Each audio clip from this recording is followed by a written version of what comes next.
Commander Jiho stepped onto the bridge of the Zephyrian flagship, Dominion's Edge, his boots making soft squelching sounds on the living floor.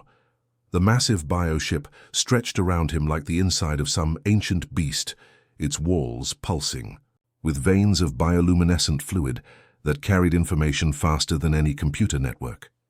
The air itself seemed alive, thick with the scent of ozone and something uniquely organic that most species found unsettling. 3,000 years. That's how long the hegemony had ruled the galaxy without a single defeat. Jiho ran his hand along, the warm, breathing wall of his command center, feeling the ship's consciousness acknowledge his presence with a gentle vibration. The Dominion's Edge wasn't just his flagship, it was his partner, his weapon, and his fortress all wrapped into one living entity that could think, adapt, and kill with equal efficiency. The bridge crew moved with practiced precision around their bioconsoles, each station grown from the ship's living tissue and perfectly adapted to its user. Lieutenant Quan looked up from his sensor array, the organic interface responding to his thoughts before he even spoke them aloud. "Commander, we've got something interesting on the long-range scanners," Quan reported, his voice carrying a hint of amusement. 12 vessels detected in the Terran system. They appear to be primitive. Jiho moved to the main tactical display, where a three-dimensional image of space materialized in mid-air, crafted from living light that the ship generated within its own body. The human vessels appeared as crude geometric shapes against the star field, rectangular blocks of metal that looked more like cargo containers than proper spacecraft. "Chemical propulsion systems," Quan continued, barely able to keep the laughter from his voice. "Metal hulls, no bio-integration whatsoever. So these ships are using technology we abandoned when our ancestors were still crawling out of their spawning pools." Other crew members gathered around the display, their expressions mixing curiosity with disbelief. Sub-Commander Yuna shook her head as she studied the primitive human designs. How did they even survive the journey between star systems with such crude technology? Those metal shells can't adapt to asteroid impacts or solar radiation. Jiho examined the data more closely. The humans had somehow managed to establish colonies in 3 separate star systems, using nothing but brute force engineering and chemical rockets. It was like watching insects build cities with their own bodies, impressive in its stubborn determination, but ultimately insignificant compared to true technological advancement. "They call themselves humans," Quan added, pulling up more information from the ship's vast biological memory banks.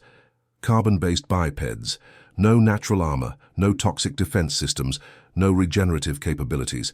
They actually die permanently when killed." The bridge erupted in soft, chittering sounds, the Zephyrian equivalent of laughter. Species that couldn't regenerate from major injuries were considered evolutionary dead ends in most civilized parts of the galaxy. How had these fragile creatures managed to spread across multiple star systems? "Sir, should we deploy the full armada?" asked Sub-Commander Yuna, her hand resting on the bio-neural interface that connected her directly to the ship's weapon systems. "Standard protocol for system conquest requires overwhelming force." Jiho waved dismissively. "For this, send the standard ultimatum first. If they're intelligent enough to achieve interstellar travel, they might be smart enough to surrender without wasting our time." He paused, studying the primitive human ships with the same interest he might show for an unusual insect. "Deploy only the scout wing. 12 ships should be more than sufficient to handle their entire colonial fleet." The ship's consciousness brushed against Jiho's mind, sharing images of past conquests. The Krillian Empire with their quantum shields, defeated in 6 hours.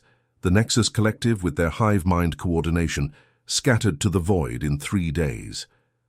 The proud Stellar Federation with their energy weapons, reduced to radioactive debris in less than a week. All of them had possessed technology far superior to these metal-boxed humans. "Message prepared, Commander," reported Communications Officer Jin, his bioconsole glowing with soft patterns as the ship composed the ultimatum in the standard 17 galactic languages.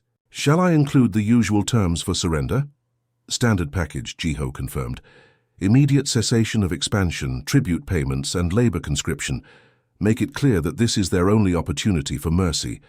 As the message shot across space toward the human colony ships, Jiho felt the familiar satisfaction of another conquest beginning. The bioship's walls pulsed with anticipation, its living weapons systems already calculating firing solutions and tactical approaches.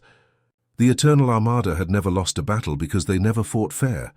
They brought overwhelming force, superior technology, and the accumulated wisdom of 1,000 conquered species to every engagement. The humans would take one look at the Scout Wings bioships and immediately understand their situation. 12 primitive colony transports against 12 evolved warships that could heal from damage, adapt to new threats, and think faster than any biological brain. It wouldn't even be a battle. It would be a demonstration of the natural order of the galaxy, where the evolved ruled over the primitive. What could these metal workers possibly do against such perfection? Captain Hyun stood in the cramped bridge of the New Soul, sweat beading on his forehead as he read the Zephyrian ultimatum for the third time. The alien message glowed on his tactical screen like a death sentence written in cold, precise text. Submit to hegemony rule within 6 hours, or watch 12 human colony ships and 50,000 civilians get turned into space dust. Status report, Hyun called out, his voice steady despite the chaos erupting around him. Lieutenant Mina looked up from her communications console, her fingers dancing across the manual control switches that seemed ancient compared to the alien biotechnology they were facing. All colony ships have acknowledged the threat, Captain. They're asking for orders. Tell them to maintain current positions and prepare for emergency jump procedures, Hyun replied. But don't power up the drives yet. I don't want to give these aliens any reason to think we're running. The bridge of the New Soul buzzed with activity as his crew worked their outdated equipment like masters. Tactical Officer Jun had 3 different scanner arrays running simultaneously, trying to get a clear picture of what they were facing. His screen showed 12 massive alien vessels holding position just outside weapons range. If those things even needed to get close to destroy them. Captain, these bioships are unlike anything in our databases, Jun reported, his voice tight with concern. They're not built, they're grown. Living metal, organic computer systems, self-repairing hulls. Our conventional weapons might as well be throwing rocks at them. Hyun nodded grimly. Humanity had spread across 3 star systems, using nothing but determination, chemical rockets and good old-fashioned engineering. They'd never encountered truly advanced alien technology before, and now they were staring down the most powerful military force in the galaxy. Sir, incoming transmission, Mina announced. The lead alien ship is responding to your parley request. Hyun had asked for negotiations 30 minutes ago, a desperate gambit to buy time while his people figured out how to survive the next few hours. He straightened his rumpled uniform and tried to look like the confident leader his people needed him to be. Put them through. The main display flickered to life, showing the bridge of an alien vessel that looked more like the inside of a living creature than a spaceship. Organic walls pulsed with veins of light, and the air itself seemed to move with purpose. In the center of it all stood Commander Jiho, tall and imposing, with features that were almost human, but not quite right. Your request for parley amuses us, human, Jiho said, his voice carrying the tone of someone addressing an insect. But we are not unreasonable creatures. Surrender now, and your people will be granted the honor of serving the hegemony as laborers and technicians. Refuse, and your primitive fleet will be swept aside like debris in a solar wind. Hyun felt his crew tense around him, but he kept his expression neutral. We appreciate your generous offer, Commander Jiho, but humanity has never been quick to surrender, especially when we don't fully understand the terms being offered. Perhaps we could discuss arrangements that might benefit both our peoples. Jiho's expression shifted to something that might have been amusement. Benefit us? What could your species possibly offer the hegemony? Your ships are crude metal boxes held together with chemical welds. Your weapons are simple projectile systems that wouldn't scratch our bio-armor. You have no advanced technology, no strategic resources, no military capabilities worth mentioning.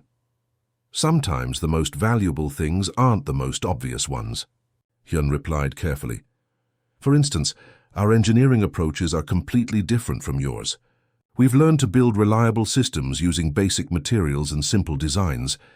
That kind of knowledge might be useful to a spacefaring civilization.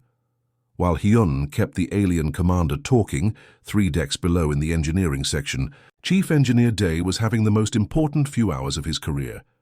His scanner arrays were working overtime, analyzing every scrap of data they could gather about the alien bioships without triggering their defensive systems. "Come on, show me your secrets," Day muttered, adjusting the gain on his passive sensors for the 100th time. The bioships were broadcasting all kinds of electromagnetic signatures, power fluctuations, communication bursts, what looked like neural activity patterns spreading across their hulls like thoughts made visible. Lieutenant Bock looked over from the auxiliary scanning station. "Chief, are you seeing this?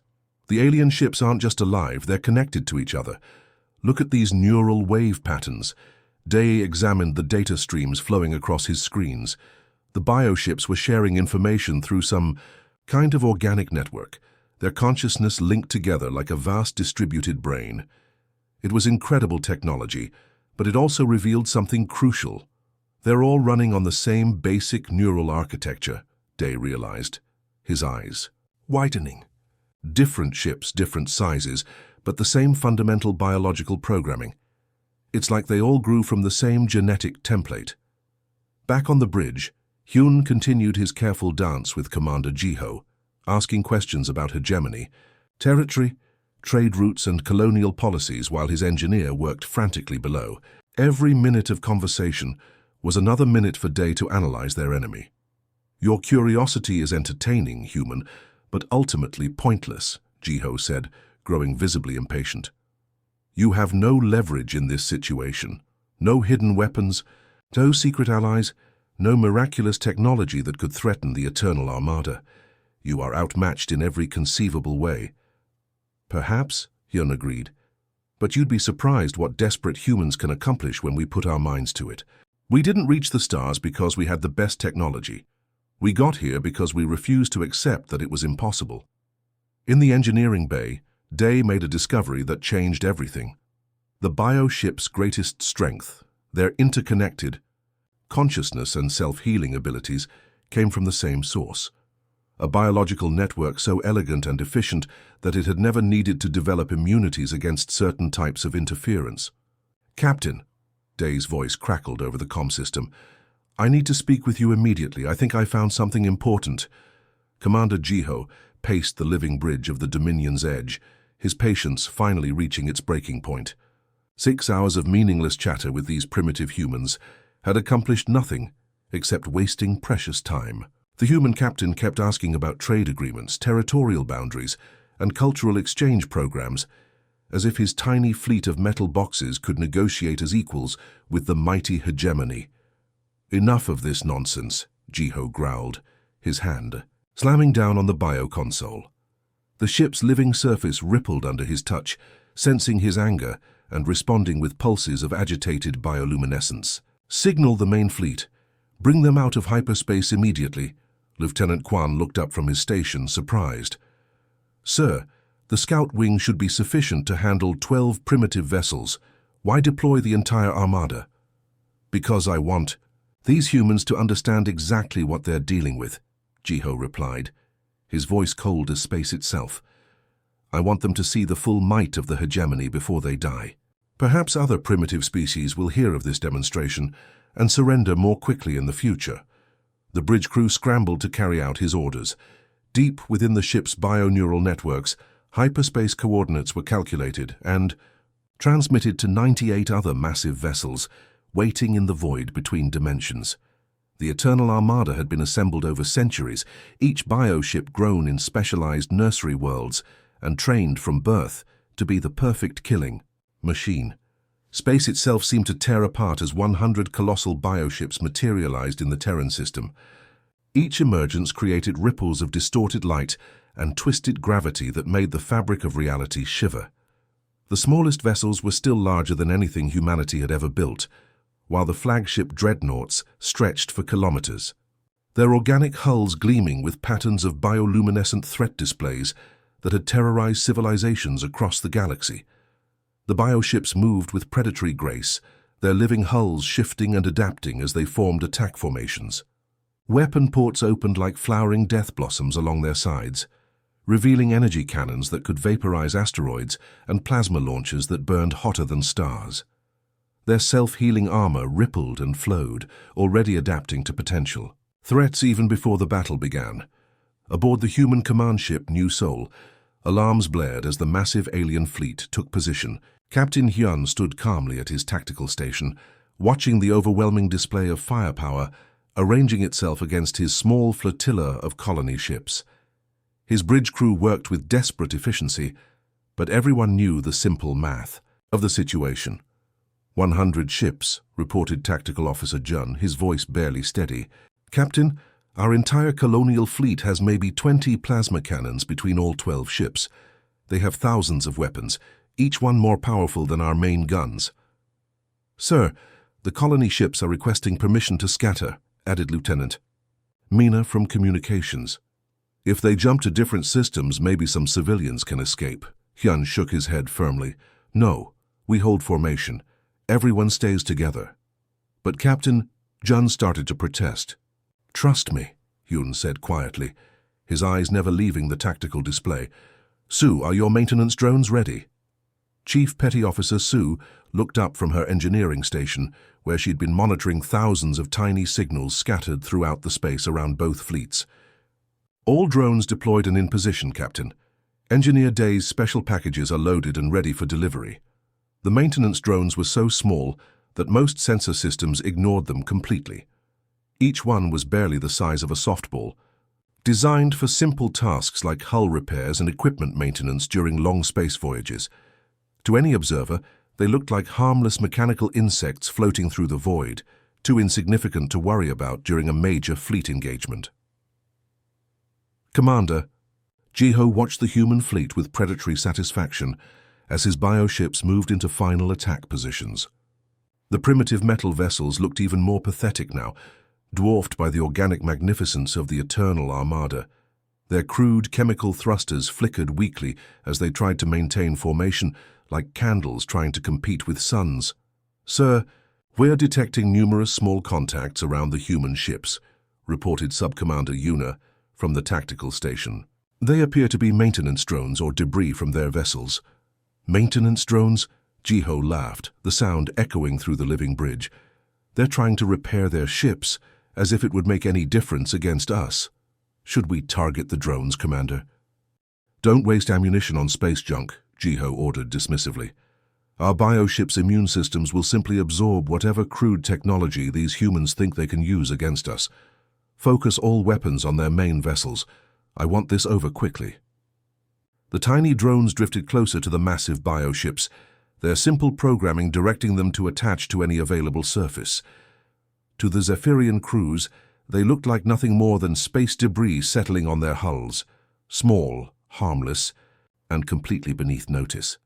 The bioship's living surfaces barely registered the gentle impact as hundreds of drones made contact with their organic armor. Deep within each drone's compact chassis, Engineer Day's masterpiece waited patiently. Not a weapon in any traditional sense, but something far more dangerous.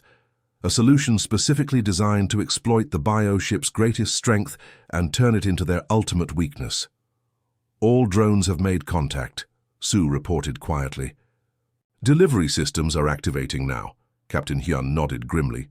Signal all ships to maintain position, but prepare for emergency maneuvers. In about 30 seconds, things are going to get very interesting out here.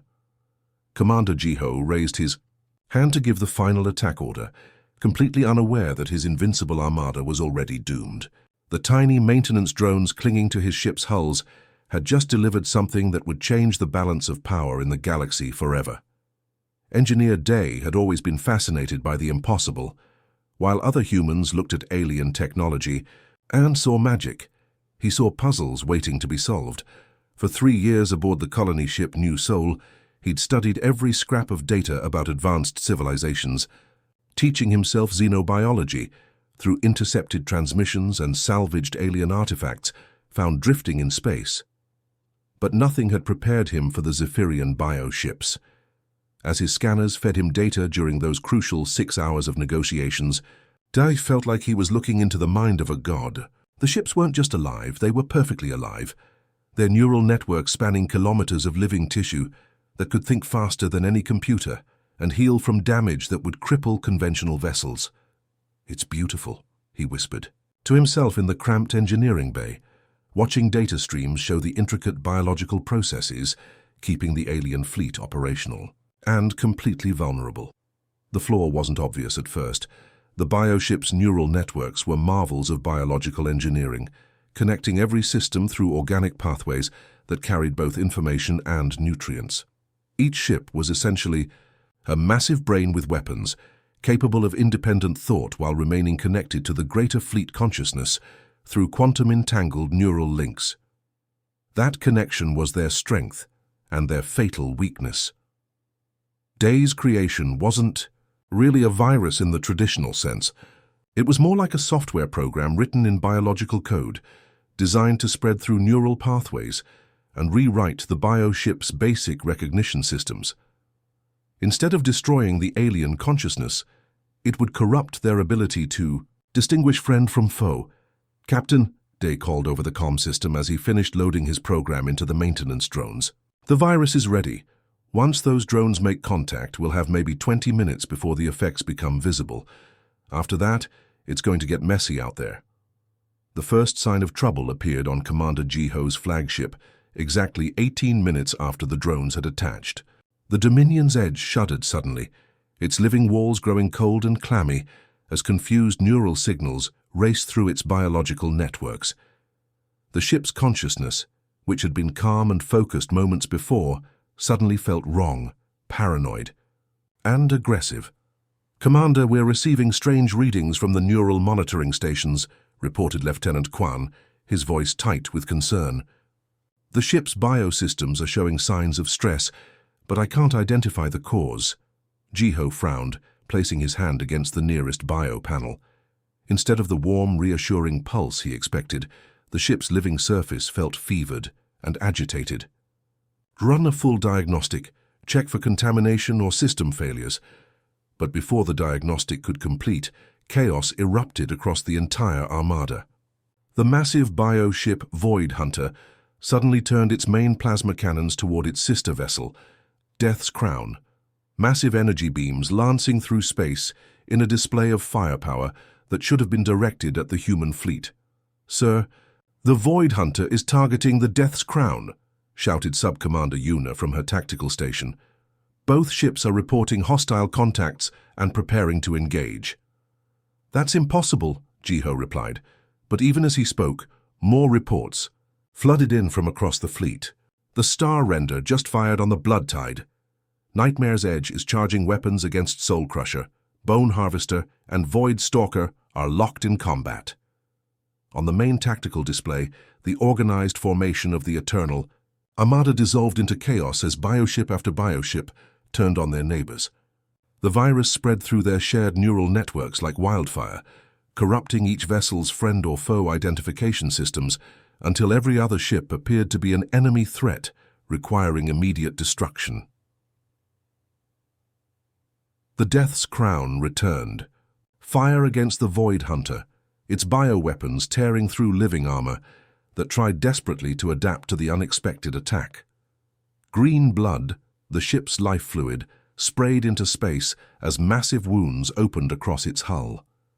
But instead of the coordinated self-repair that normally made the bioships nearly invulnerable, the vessel's healing systems were fighting against themselves, some trying to seal the wounds, while others kept them open to vent what the ship's confused consciousness perceived as internal infections. "Commander, the fleet network is compromised," Quan reported, his organic console flickering with distressed bioluminescent patterns. "All ships are reporting multiple hostile contacts, but the readings don't match our sensor data." Jiho finally understood what was happening. "The humans," he whispered, his proud features twisting with a mixture of rage and grudging respect. Those maintenance drones weren't carrying weapons. They were carrying a biological warfare agent, designed specifically for our neural architecture. The Eternal Armada, which had conquered 1,000 worlds and faced every conceivable threat, had never encountered an enemy that could turn their greatest strength against them. Their bioships were programmed to share information and coordinate attacks through their neural networks. But now those same networks were spreading the virus faster than any conventional transmission system could have managed. Captain Hyun stood on the bridge of the New Seoul, watching the alien fleet tear itself apart with a mixture of amazement and horror. The massive bioships, each one capable of destroying his entire colonial fleet single-handedly, were firing on each other with the desperate fury of confused animals fighting shadows. "All ships, begin evasive maneuvers," he ordered calmly. "Stay clear of the alien vessels, but be ready to target any that break away from the main engagement." His primitive metal ships, controlled by human brains that the biovirus couldn't affect, moved through the chaos like ghosts.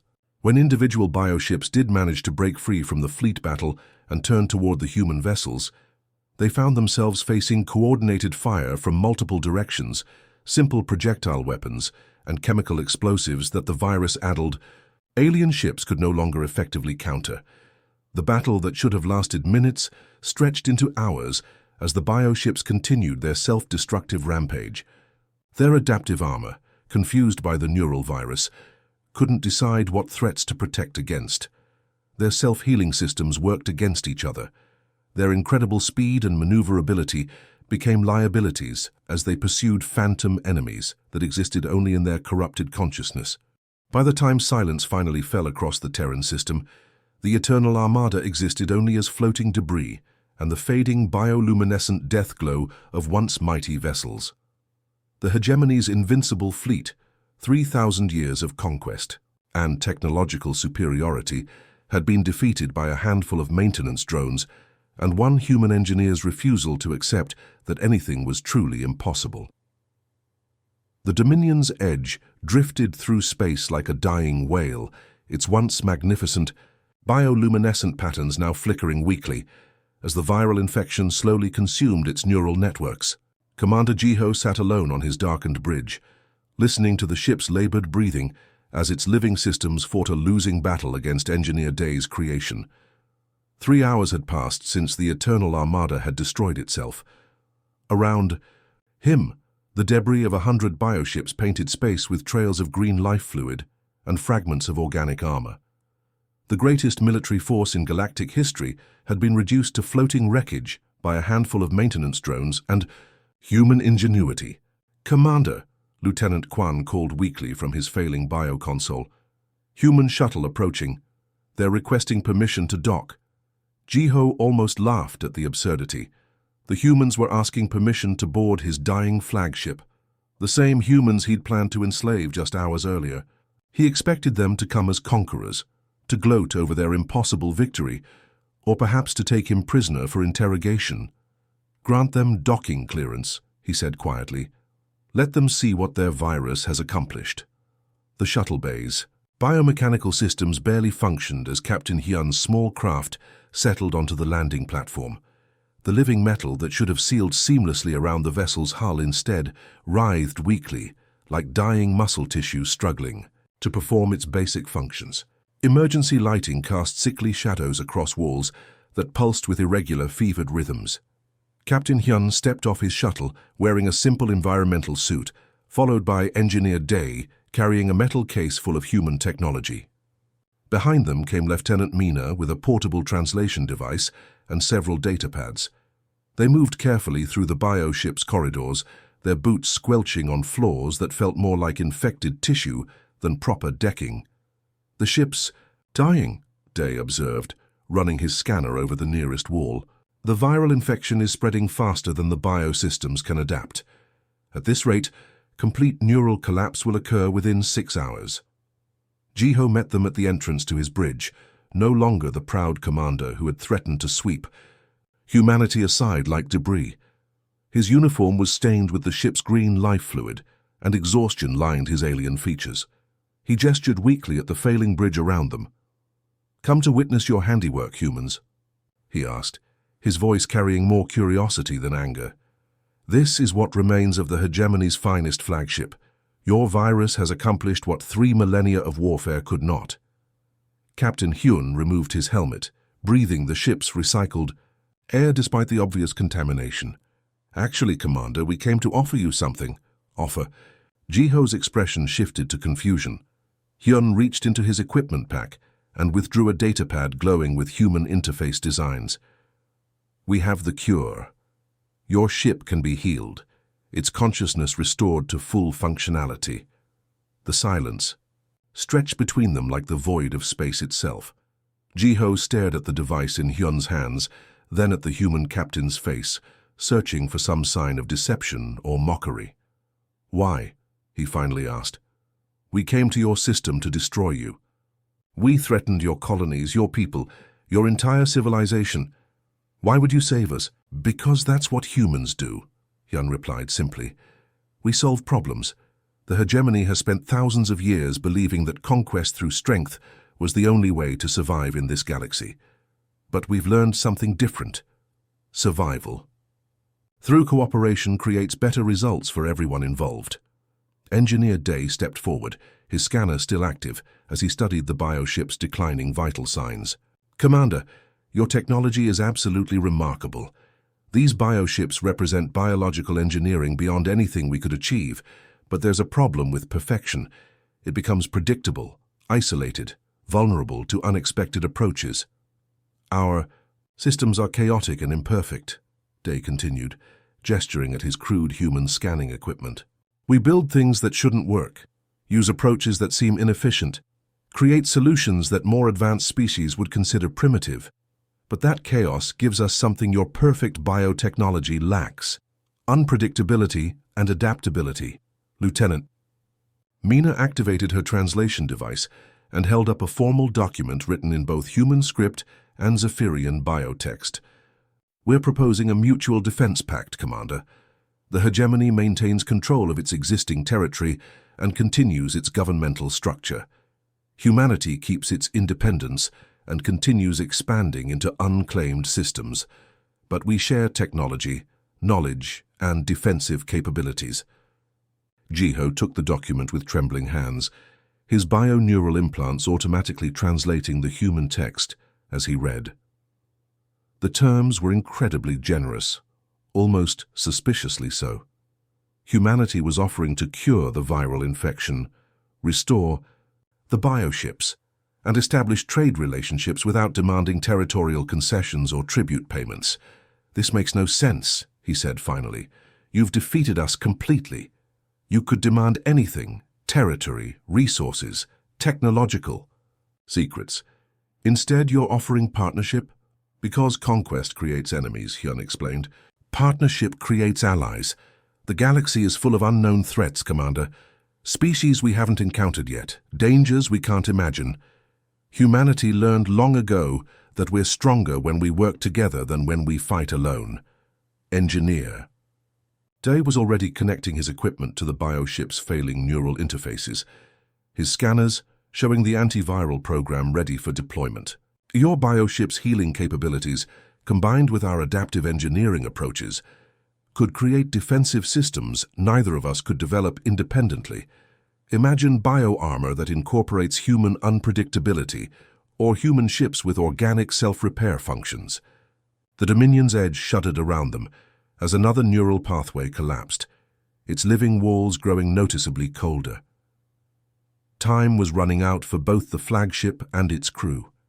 Commander, Hyun said quietly, the choice is yours. You can maintain the old system, conquest, domination, the strong ruling the weak, and watch your ship die along with any survivors from your fleet. Or you can try something new: partnership, cooperation, building something together that's stronger than either of us could create alone.